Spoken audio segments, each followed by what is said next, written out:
Oui, mais on a des questions à te poser dessus. On a des questions à te poser. Donc déjà, prononce-toi dessus sur le mariage de ton prophète et de Aïcha. Tu te Non, prononces moi, dessus. j'ai dit sur le mariage d'Aïcha et le prophète, moi, je n'ai pas de problème, moi, je prends. Et il a Donc, s'il n'y a pas épousé Aïcha à quel âge? à 6 ans, il a consommé à 9 ans. Il avait quel âge? Qui? Ton prophète avait quel âge? Dans 3 ans, je pense. Combien? Je pense le hadith, mais le hadith. Non, ton prophète avait quel âge quand il épousait quand Aïcha? Mais le hadith. Ton prophète avait quel âge quand il épousait Aïcha? Mais le hadith, on va lire. Je peux Ton pas dire prophète des... avec quel âge? Il n'y a pas son âge dans le hadith. Ton prophète avec quel âge quand il épousait Aïcha? Non, il faut que je cherche. J'ai pas ça en mémoire. Bon, cherche et puis tu reviens. 54 ans, comme ça, des trucs comme ça. Oui. Donc, on parle ici d'un homme de plus de 50 ans qui a des relations sexuelles, disons 54 ans, qui a des relations sexuelles avec une fillette de 9 ans. C'est bien ça? Vas-y, je vous écoute. C'est quoi le Je problème? dis, ici, on parle d'un homme de 54 ans qui a une relation sexuelle avec une fillette de 9 ans. C'est bien ça? Ah, je sais pas, ils ont consommé le mariage. C'était en 9 ans. Hein? On t'entend pas. Je ne sais pas, tu es où? Faut bien parler. Charisme, tu m'attends, non?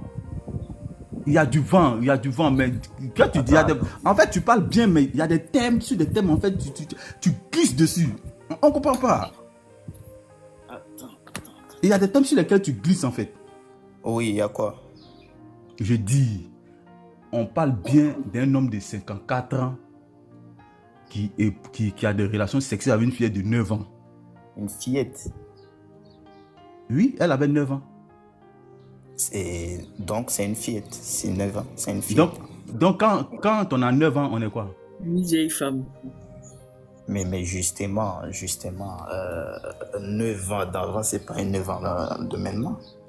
Ah, donc avant, quand on avait... Excuse-moi, j'ai un truc dans la gauche. Attends. On n'est pas arrivé. Excusez-moi les frères, excusez-moi. Donc, je me reprends. Voilà. Donc, faut nous expliquer, les filles d'avant, à l'âge de 9 ans, elles étaient comment? Explique-nous un peu. Justement, moi, j'étais pas à cette époque. Je peux pas comparer cette époque à notre époque. Ah non, mais tu viens d'affirmer que 9 ans d'avant. Regarde. Moi, je peux te donner des cas pratiques qui s'appliquaient avant et qui ne s'appliquaient pas maintenant. Je peux te donner. Exemple. Non, attends, j'arrive. Exemple, je peux te donner l'espérance de vie d'avant. Non, je parle de tes textes. Non, laisse ça. Faut pas nous envoyer ailleurs. On est dans vos textes. On est dans vos textes. Tu comprends? Faut pas nous envoyer ailleurs. On parle de la loi de Allah. Faut pas distraire les gens. Je te connais très bien. Faut pas distraire quelqu'un. Hein. La loi de Allah qui ne change pas. Voilà, c'est de ça qu'on parle. On n'est pas en train de parler de quoi que ce soit. On parle de la loi que Allah a donnée. Donc, tu dis, Aïcha là, à 9 ans là, elle était comment? Parce que moi, ici, j'ai ma source qui dit que Aïcha à 9 ans, en tout cas, elle était avec ton prophète, elle jouait avec des poupées. Voilà, et le texte, il est clair. Donc, si tu dis qu'à 9 ans, le 9 ans du 7e siècle n'est pas pareil que le 9 ans du 21e siècle, justement. Où est-ce que Allah a dit ça? Où est-ce que Allah a dit ça? Ce sont des cas. En fait, moi, je peux te donner plusieurs cas. Hors le mariage d'Aïcha, je peux te donner plusieurs cas qui s'est passé avant et qui ne se passent pas maintenant. Bon, moi, il y a l'argument de l'espérance de vie. Je dis, moi, je suis dans tes textes. C'est quoi? Faut pas, non, rentre dans tes textes. Faut rentrer dans... nous sommes dans vos textes. Rentre dans tes textes. Parce que moi, je veux que tu me réfutes avec tes textes. Faut pas aller ailleurs. Moi, je suis dans tes textes. Prends soit le Coran ou un hadith. Tu prends un hadith et tu nous prouves que Aïcha, là, quand elle avait 9 ans, c'était une femme. Faut pas distraire quelqu'un.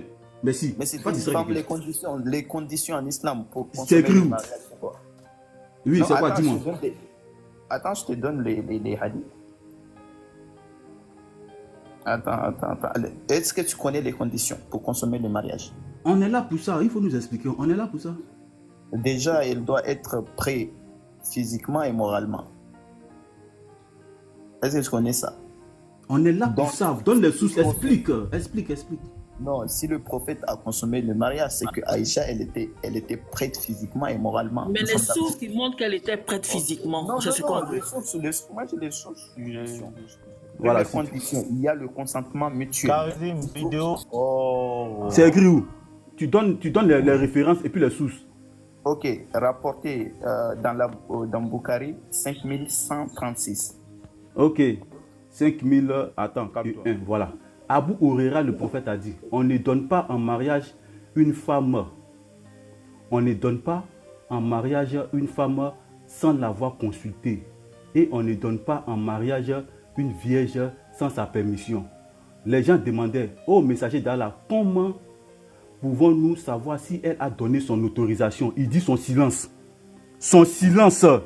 Pourquoi tu as omis ça? Son silence est son consentement. Le silence de la vierge est son consentement. Pourquoi tu dois nous cacher ça? Mais il y a quoi? Et pourquoi? Ah bon? Écoute, je relis. Peut-être que tu n'as pas bien compris. Écoutez tous, hein. Écoutez tous. Il dit, pour coucher... Non, attends, tu as dit, pour coucher avec une femme, il faut qu'elle donne son consentement. C'est ça, hein? Justement, ça rentre dans ok, le mariage. je lis. Ici, là. On parle Mais tu ici, peux pas, là. regarde, tu peux Laisse-moi... Attends. Faut te calmer, je relis. Attendez. Ça, là, non, on connaît ça. On a la source. Regarde, Cette source-là, on a ça. Tu es venu mentir ici.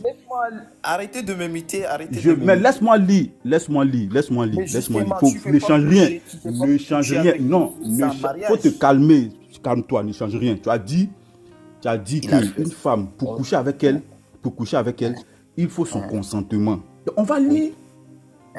Si on va lire, moi-même là, je pars dans ton sens. J'ai compris. Ça parle de sexe. On va faire comme toi. Maintenant, on va lire. C'est quoi le consentement de la Vierge? On va lire. Si elle donne sa parole ou bien si elle dit autre chose. D'après Abu Huraira, le prophète a dit, on ne donne pas en mariage une femme sans l'avoir consultée. Et on ne donne pas en mariage une vierge. Écoute, Aïcha était vierge. Quand elle partait chez ton prophète, elle était vierge. Donc ici, là, on prend la vierge. Donc il dit, on ne donne pas en mariage une vierge sans sa permission. Les gens demandaient, oh messager d'Allah, comment pouvons-nous savoir si elle a donné son autorisation? Donc eux, ils posent la question. Mais comment saurons-nous que la Vierge a donné son autorisation? Et ton prophète maintenant de répondre, il dit 2 points. Son silence indique sa permission. Son silence. Donc la Vierge là, elle n'a pas besoin de parler. Le fait qu'elle ne dise rien là, c'est son silence et sa permission. Tu comprends? Avec les accords du parent. Ici, là, il n'y a pas parent ici d'abord. Allons pas d'apparition, pas de Vierge. Il faut te calmer. Voilà, maintenant, donne ton hadith sur les parents. Donne. En fait, donc ici, là, ça ne parle pas de ce que tu as dit. Ici, son silence. Donc, il n'y a pas parent ici. Ici, on parle du consentement de la Vierge. Attends, ne mélange pas les choses. Tu as donné quelque chose, on est dessus d'abord. Pourquoi tu veux brûler les pistes? Non, faut te calmer. Laisse. Faut pas mélanger les choses. Parce que toi, tu es comme ça. Quand tu es pris quelque part, tu veux brûler les pistes. Faut te taire. Tais-toi, ils sont en train de lire. Tu as donné un texte, non? Faut te taire. Pourquoi tu t'agites? Les motos, mutez-le. Il s'agite pour rien, là. Mais n'oublions pas qu'on parle de la condition physique de Aïcha. Laisse-le. On arrive sur lui. Garizim. Voilà, mutez-le, le moto. Pardonnez, hein. Oui. Voilà. Khan, c'est une injure de dire à quelqu'un tu t'agites. C'est une injure. Respectez les gens. Respectez les gens un peu. Je veux. Regarde, ça se voit que tu es dépassé en fait. Je ne t'attendais pas à ça. Regarde, ici le hadith parle bien du consentement. Je m'en fous si tu ne crois pas ou tu crois. Ne parle pas de consentement. C'est quoi son consentement là-bas? Attends, laisse-moi parler. C'est quoi son consentement là-bas? De ne pas te couper. Maintenant, tu me... Mais faut pas mentir, faut pas tromper les gens. Le consentement qui est là-bas, là, c'est quoi? Mais qui nous donne le consentement qui est là-bas? Garizim, laisse-le parler. Non, laisse-le parler. Non, Le mais qui dit consentement, là, ce qui c'est- est écrit? Le consentement Voilà, il n'a pas de donné sa le source là, c'est consentement, quoi? là, Il n'a où qu'à c'est nous dire c'est écrit. quoi le consentement. Voilà, le consentement dans ce texte-là, c'est quoi? Parce que les gens ont demandé après, juste après, comment on peut faire pour savoir si la personne consent.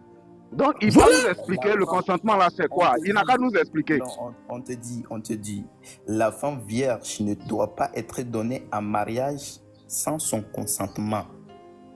Et la femme divorcée ou veuve ne doit pas être donnée en mariage sans qu'on lui... Non, le texte Je continue. l'ai pas en tête. On a demandé le prophète comment on va consulter le consentement d'une vierge. Le prophète a dit son silence vaut, bon, je pense vaut l'acceptation. Oui. Donc, c'est quoi son consentement ici, dans silence, ton texte? Voilà. silence. Donc, est-ce qu'une personne, qui ne dit rien, une petite fille de 6 ans, Son qui est silence vaut son silencieuse, consentement. est-ce que le Son fait que... problème. C'est le Attends, texte est-ce qui que le dit. fait que ton prophète dise que le fait qu'une petite fille de 6 ans ne dit mot, que ça équivaut à son consentement? Ce que tu fais là, c'est ce qu'on appelle les critiques du texte. Mais le texte est clair. Son silence vaut le consentement. Si tu veux critiquer... Le silence de qui? Le silence de qui? Le silence d'une vierge. Voilà. Maintenant, ton prophète a épousé Aïcha à quel âge? Tu me coupes à chaque fois. Arrête de me couper. Ton prophète a épousé Aïcha à quel âge? Attends. Ton prophète a épousé Aïcha à quel âge? À 6 ans. À 6 ans. Maintenant, à 6 ans, là, elle a donné quel consentement? Mais justement, sur son silence, et si les parents... Voilà, donc je pense que les gens sont éclairés. Vas-y, parle. Mais c'est quoi le problème? Mais le texte est clair, il dit son silence vaut le consentement. Donc, en islam, le silence d'une vierge, c'est son consentement. Oui. Voilà, Oui, merci. Moi, c'est ce que je voulais que les gens sachent d'abord avant qu'on avance. Donc, quand il dit, quand le monsieur... Oui, les apôtres, tu vas nous montrer que Abou Bakr était d'accord. Quand ton prophète est venu lui dire là, tu vas nous montrer qu'il n'a pas été réticent. Il était joyeux, il a accepté. Attends, donc nous sommes d'accord, dans le mariage du prophète, il y a eu le consentement. Le consentement, c'est où? Il n'y a pas eu de consentement. Il n'y a pas eu de consentement. Regardez-lui là. Attends, Garizim, attends, je vais dire quelque chose. Garizim, il ne faut pas parler, je vais dire quelque chose. Pardon. Toi, tu es en train de nous dire que tu voulais montrer que c'est du banditisme. Que Aïcha comment on appelle ça? Non, c'est ce que tu as dit. C'est ce que tu as dit. Tu te tais. Tu as dit que c'est nous qui sommes excités, mais on dirait que toi, tu es plus excité. Généralement, vous fumez chicha avant de venir. Donc, tais-toi, je vais finir de parler. Quand, par exemple, tu as pris la parole, tu dis que tu allais montrer que Aïcha a eu son consentement. Dans ce texte, on ne voit pas de Aïcha qui donne un consentement. Non, dans ce texte, on voit que non, tu te tais. Tu te tais et je finis. Voilà. Donc, dans ce texte, non, je ne suis pas nerveux, je suis autoritaire. J'aime mon autorité, j'aime qu'on respecte mon autorité. Dieu, vas-y, voilà. vas-y. Donc, Dieu est bon, vas-y. dans ce texte-là, le texte parle du mariage en général. Oui. Mais dans le cas spécifique de ton prophète, ce n'est pas le cas. Ça, c'est un. De deux, dans ce texte même, on nous dit que même si elle ne parle pas, si non, elle se tait, même la pas vierge, peur, la vierge, non, c'est la vierge, voilà. le consentement de la vierge. Même si elle ne parle pas, si la vierge ne parle même pas, qu'elle se tait, elle consent. J'arrive chez toi, j'ai un pistolet en main, et puis je veux violer ta femme, et puis elle se tait. Est-ce qu'elle consent? Frère, c'est du banditisme. C'est-à-dire, le consentement en islam, c'est du banditisme. C'est-à-dire, votre religion vous a rendu tellement idiot à un niveau que vous n'avez même plus à réfléchir. Tu parles du n'importe quoi. Non, mais donc quand quelqu'un ne dit rien, ne dit rien, il consent forcément. Je ne vois pas le rapport. Dieu est bon, elle n'a pas donné son consentement. Elle n'a pas donné son Ton consentement. prophète là, il a pris son silence pour son consentement. Elle n'a rien donné. Faut pas dire ça les gens ici. Et puis quand toi tu dis, par exemple, qu'elle doit être prête, toi-même tu dis dans tes propos qu'elle doit être prête. Non frère, laisse là-bas d'abord. Bon, je laisse là-bas. Non, pas là-bas. Il va nous prouver que elle était consentante. Tu vas nous prouver ça? Mais justement, le hadith dit... Mais attends, vous comprenez le français? Donc, ou bien... Kams, le silence d'une personne, c'est son consentement. Quand on parle de consentement, il dit le silence on va prendre la signification. On va prendre la signification de consentement. On va prendre la signification Moi, du j'aimerais consentement. bien Là, tu qu'il parles me définition. montre la condition physique. Comment Aïcha était prête physiquement. N'oublie pas Non, mais Moumouni de nous montrer non, on ça. vient. La sœur, si sur ça déjà on ne se comprend pas, arriver devant là-bas, ça sera catastrophique. Parce que Non, les ok, musulmans, d'accord, au lieu de vas-y, reconnaître que, c'est-à-dire le mariage des petites filles là, il y a eu du banditisme. C'est ce que moi j'appelle du Et du banditisme. viol. C'est-à-dire quoi? Quand tu viens et puis on te demande, mais la vierge là, puisque ici, quand on parle de vierge en islam, la plupart là, ce sont des fillettes, ce sont des petites filles. Donc la petite fille même, elle n'a pas la notion du mariage. Elle sait ce que c'est que le mariage. Donc quand le monsieur dit, parce qu'eux ils disent, mais la vierge là, elle ne parle pas parce qu'elle est timide, elle ne répond pas à ça. Donc on lui pose la question. Mais le cas de la vierge, parce que la vierge, laisse-moi parler, le cas de la vierge là, elle est timide. C'est écrit dans vos textes. Je viens de lire ça. On a plusieurs sources où même ton prophète dit, on lui pose la question. Mais par rapport aux choses, au consentement, il y a d'autres textes qui disent que une femme qui a déjà connu le mariage, on demande obligatoirement son consentement. Elle donne obligatoirement, elle a déjà connu le mariage. Ça, c'est d'autres textes encore qui parlent de ça. Maintenant, dans le cas de la vierge, les hommes, là-bas maintenant, c'est parce qu'il y a Aïcha qui lui a posé la question, il y a aussi des hommes qui lui ont demandé, mais prophète, les vierges là, habituellement là, elles sont timides, donc elles ne répondent pas. C'est ça lui dit, si une vierge ne te répond pas, son silence équivaut à son consentement. Maintenant, toi là, c'est-à-dire ça là, quand on parle de consentement, du silence là, c'est du banditisme. C'est du banditisme parce que vous êtes conscient que les petites filles là, elles ne donnent pas. Vous êtes conscient que les petites filles là, elles n'ont pas cette notion là. Elle ne va pas te répondre à ça. Elle va te répondre pour te dire quoi. En fait, c'est des violeurs. En Mais fait, c'est c'est des ça. violeurs.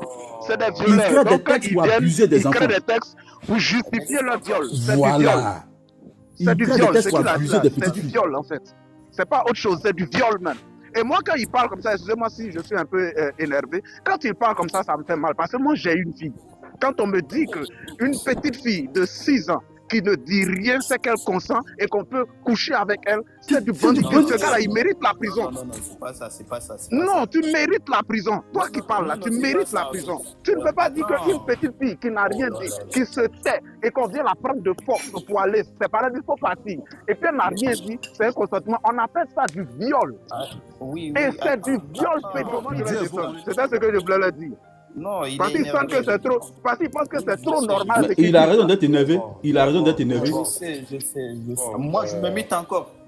Mais on parle ensemble. Tu veux qu'on fasse quoi? Mais justement, attends, je réponds. C'est comme si on demandait. Moumouni, tu te mutes, s'il te plaît. Dieu est bon. Faut pas... Mais Moumouni, pardon. Il y a quelqu'un qui a commencé à s'énerver. Tu penses que nous, c'est agréable parce que c'est Dieu qui est en train de raconter. On est tellement d'accord avec toi. Donc, on ne doit plus parler pour dire que ce que tu dis, c'est pas faux. Tu as quelle moralité, au fait? Bon, parle. Vas-y, parle. Dieu est bon. C'est comme si, excusez-moi, 2 minutes. Moumouni, c'est comme si tu prenais un enfant de 6 ans, tu lui demandes, tu vas aller en enfer? Pour un enfant qui ne sait pas ce que c'est que l'enfer, qui n'a jamais entendu parler de l'enfer, il va te regarder, tu lui demandes, tu vas aller en enfer? Mais puisqu'il ne sait pas de quoi tu parles, il va te regarder, il va rien dire. Et toi, en face, tu vas conclure que l'enfant est d'accord d'aller en enfer. Ou bien tu lui demandes, tu vas aller sur Mars? Il ne sait pas ce que c'est que Mars. C'est normal qu'il ouvre les yeux et puis qu'il te regarde sans répondre. Et toi, en face, l'adulte, tu vas conclure que comme l'enfant n'a pas réagi, il a donné son consentement. Mais arrêtez de vous foutre des gens quand même. Arrêtez. Vous êtes intelligent. Un enfant de 6 ans qui ne sait pas ce que c'est le mariage, vous mettez devant lui, elle, pour lui demander, tu veux te marier au prophète? Mais il ne répond pas et puis vous en déduisez que oui, elle a donné son consentement. Quand même, quand vous partez dormir là, vous réfléchissez là, c'est logique ce que vous dites, non? Ok. Les gars, en islam, ce que vous ne comprenez pas, il y a les promesses de mariage, il y a la consommation de mariage. Raison pour laquelle, dans le hadith d'Aïcha, là, on te dit il a marié à l'âge de 6 ans, il a consommé à 9 ans. Ils ont mis la différence entre la promesse et la consommation. Donc, il ne faut pas... Bon, allons au but. Maintenant, là, vous dites que, bon, C'est quoi votre problème? On n'a pas encore fini, hein. Non, Faut pas croire que tu vas attends, sauter pour aller ailleurs. Hein. On n'a pas encore fini. Non, attends. Puisque moi, je suis monté, moi, jusqu'à présent, vous dites pas le problème de ce hadith-là. Vous voulez qualifier que le prophète a fait un acte immoral. Vous voulez qualifier que le prophète a fait quoi, justement? Est-ce que c'est un péché? Est-ce que Jésus a condamné ça? Laisse Jésus, on ne parle pas de Jésus. Non, mais maintenant, oui, je te dis, ne le mutez pas, Kams. Kams, est-ce qu'en 2024, est-ce que toi, tu peux coucher avec une fille de 9 ans en 2024, comme ton prophète? Vas-y, débute un peu, tu réponds. Comme l'acte de ton prophète là, tu ne considères pas ça comme immoral. Est-ce que toi, tu peux le faire en 2024? Dieu merci, tu as dit 2024. En 2024, je ne peux pas. Tu ne peux pas, ok. D'accord, vas-y. Tu dis en 2024, tu ne peux pas le faire. Pourquoi? Oui, d'accord. Puisque ce sont deux époques différentes. L'époque du prophète Mohammed, ce n'est pas mon époque. Je ne sais pas, une fille de 9 ans à l'époque du prophète ressemblait comment, ou bien il avait la maturité physique et tout, en fait. Mais actuellement, en 2024, une fille de 9 ans, je ne peux pas, puisqu'en général, les filles de 9 ans actuellement, ils n'ont pas la maturité physique et morale. Je ne peux pas. Donc là, attends, je termine. Donc, on ne peut pas comparer deux époques différentes. Alvin, il faut te muter, frère. Tu fais du bruit, pardon. Moumouni, excuse-moi, je suis d'accord avec toi, mais je te demande. Mutez Alvin, les frères, mutez. Alvin, il y a trop de bruit chez lui. Parce que c'est immoral, pourquoi? Tu me dis que c'est deux époques différentes. Oui, justement. Oui, justement. En 2024, c'est immoral, puisqu'en majorité, une fille de 9 ans n'a pas la capacité physique, n'a pas la capacité morale, en général. Nafal, pardon. Voilà, merci. Physique, maintenant, là, tu veux dire le quoi? mariage... Non, la soeur, pardon, la soeur, il a dit un truc. Il a déjà répondu, c'est bon. Il a répondu. Maintenant, le mariage de Aïcha et de ton prophète, ça vient de Allah ou pas? Oui, ça vient d'Allah. Maintenant, est-ce que la parole de Allah, elle est intemporelle, elle s'applique en tout temps ou en tout lieu ou pas? Oui, ça s'applique en tout temps. Ok. La sourate 65, le verset 4. Cette sourate-là, quand on va dans le livre de Bukhari s'appuie dessus pour justifier le mariage de ton prophète. Donc, le mariage, la sourate 65, 4, là, cette sourate-là, elle s'applique en tout temps ou en tout lieu ou pas? Oui, en tout temps, si les conditions sont remplies. Non, laisse condition là, je dis. Cette sourate-là, elle s'applique en tout temps ou en tout lieu ou pas?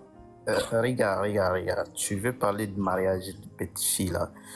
Nous là. La sourate 65, le verset 4 s'applique en tout temps ou en tout lieu ou pas? Oui, ça s'applique. Bon, tu veux pas de développement. Maintenant, est-ce que toi, parce que je ne vais pas te laisser nous enfumer. Maintenant, est-ce que toi, vu que la sourate 65, vu que la sourate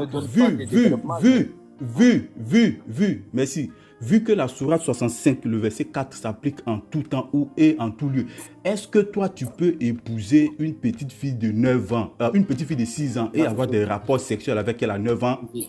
J'ai dit non. Pourquoi? Je peux développer? Pourquoi tu dis non? Développe maintenant. Oui. Tu as dit, n'oublie pas que tu as dit que la parole de Allah s'applique en tout temps et en tout lieu. Vas-y, on t'écoute. Oui, regarde, en islam, il n'y a pas l'âge. Nous là, il n'y a pas l'âge qui dit, voilà, tu dois marier à l'âge de 9 ans, tu dois... Non. Il y a ce qu'on appelle les conditions que tu dois remplir, que la femme doit remplir d'abord. Si les conditions sont remplies, donc tu peux. Si les conditions ne sont pas remplies, donc tu ne peux pas. Il y a ça. Moi, je vous mets au défi de me montrer l'âge nubile dans votre pays. Laisse ton défi. Tu ne vas pas distraire quelqu'un. Laisse ça. L'âge nubile, là, tu as parlé ça avec quelqu'un d'autre. Faut pas te... Non, laisse ça. Tu dis, faut pas distraire quelqu'un ici. Faut pas distraire quelqu'un ici. Non, c'est bon. Non. Faut pas distraire quelqu'un ici. Tu dis, la parole de Allah est intemporelle. Tu as dit que c'est intemporel. Voilà quelqu'un qui dit quelque chose et il se dédie en même temps. Tu dis c'est intemporel. Sourate 65, 4 là, c'est la parole de Allah. Et toi, mais tu reconnais que c'est immoral en 2024. Ton prophète là, Sourate 53, le verset 3, il ne prononce rien sous l'effet de la passion. Sourate 53, verset 3, il ne prononce rien sous l'effet de la passion. Tu comprends? Donc, il faut nous dire, pourquoi tu ne peux pas appliquer quelque chose, un acte de ton prophète, vu que la Sourate 33, 21 dit que ton prophète est un excellent modèle à suivre. Allah, là, sa parole est intemporelle, c'est-à-dire quoi? Si Mahomet a réussi au 7e siècle, les musulmans, parce que ne venez pas distraire les gens, le mariage de Aïcha et ton prophète là, c'est une révélation de Allah. Donc, si au 7e siècle, il a permis ça, et même il a ajouté un verset dans le Coran concernant ça, ça veut dire qu'en 2024, si Allah est omniscient, s'il sait tout, ça ne devrait pas poser problème. Maintenant, pourquoi aujourd'hui, toi là, tu rejettes ça? Un acte de ton prophète, tu rejettes. Non, tu dis en 2024 que c'est immoral de faire ça. Tu as dit ça? Tu as dit que c'est immoral en 2024? Pourquoi une action, vas-y, développe. Un acte. Je ne développe pas, hein, c'est toi qui vas développer. Tu vas nous dire pourquoi c'est immoral. Un acte. Quoi est-ce que tu ne peux pas faire un acte que ton prophète a effectué? Tu dois nous dire ça? Vas-y, explique-nous. D'accord. Et surtout, une précision de Allah, une révélation de Allah surtout, n'oublie pas ça. Mais, ok, Allah déjà ton argument que tout ce que le prophète a fait, je dois le faire. Non. Le prophète avait plus de 4 femmes. Moi, je n'ai pas le droit d'avoir plus de 4 femmes. Donc, ton argument tombe à l'eau. Maintenant, tu dis que le prophète, au 7e siècle, il a fait. Donc, moi, en 2024, je sais pas, au 20e siècle, je dois le faire. Regarde. N'est pas intellectuel, puisque tu compares deux époques qui ne sont pas les mêmes. Faut pas, depuis je suis en train de parler, je ne me suis pas attaqué à ta personne. C'est Mahomet qui était illettré. C'est Mahomet qui était un illettré, c'est lui qui n'est pas intellectuel. Tu comprends? Donc, depuis je parle là, non, je ne me suis pas attaqué à ta personne. Donc, si tu veux que ce débat se déroule dans des conditions tranquilles, évite surtout de t'attaquer à ma personne. Sinon, frère, je vais déshabiller ton prophète et tu vas apprécier. Tu vas apprécier, hein? Donc, quand tu parles là, reste dans les textes. Faut pas m'insulter. Si tu as essayé encore, tu vas apprécier. Je t'ai déjà prévenu. Je t'ai pas insulté. D'accord. Faut t'azader à parler de ma personne. Tu vas apprécier. D'accord. Ta personne, ça n'a pas de sens. Regarde. C'est ton prophète, c'est la personne de ton prophète qui n'a pas de descendance. Ton prophète était un illettré, un bandit, un pédophile, un voyou. Voilà. Continue à t'attaquer à ma personne. Je t'ai déjà prévenu. Laisse-moi parler. Ça montre que tu es un lâche. Je te parle de toi. C'est ton prophète qui était un lâche. Parce qu'un homme qui va monter sur une petite fille de 6 ans, c'est un lâche. Bande de voyous. Quand tu vas monter ici pour raconter des bêtises, hein, des trucs immoraux, tu montes ici et tu as ma personne, toi tu veux t'attaquer. Reste sur le panel. Bande de voyous. Frère, tu l'as pas loupé. Shalom les frères. Tu l'as pas loupé. Shalom frère. Tu n'as plus jamais fait ça. En fait, il voulait descendre en fait.